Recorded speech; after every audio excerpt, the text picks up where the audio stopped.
প্রচণ্ড গরম চলছে, যেমন গরম তেমন হিউমিডিটি। দিনের বেলা কাজকর্ম করাই দায় হয়ে উঠছে ক্রমশ।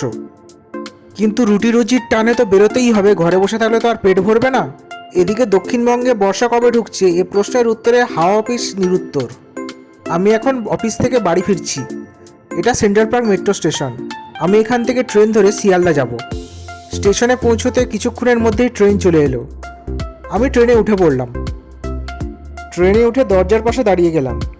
বন্ধুরা, তোমরা সবাই জানো তো, কলকাতা মেট্রোর কিন্তু সমস্ত র্যাকই এখন এসি।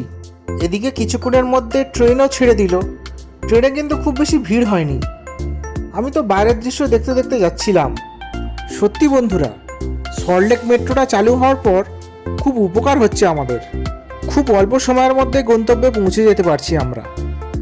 এই দেখো, দেখতে দেখতে আমিও শিয়ালদা পৌঁছে গেলাম।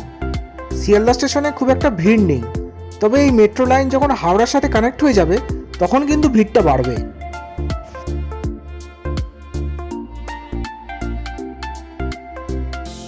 বাড়ি ফেরার জন্য শিয়ালদা মেট্রো থেকে বেরিয়ে ট্রেন ধরলাম। ট্রেনে উঠে দেখি আমার এক বন্ধু বসে আছে। এর নাম প্রীতম। এ আমাদের অফিস যাওয়ার গ্রুপ। বন্ধুরা, ট্রেন ছাড়তে তখনও কিছুক্ষণ বাকি, তো ট্রেনেও খুব বেশি ভিড় হয়নি। তবে ট্রেন ছাড়ার আগে আমাদের লাইনে কিন্তু ভিড় হয়ে যায় ট্রেনে। বন্ধুরা, আজকে ভিডিও এখানেই শেষ করছি। সবাই খুব ভালো থেকো আর চ্যানেলটি অবশ্যই সাবস্ক্রাইব করো।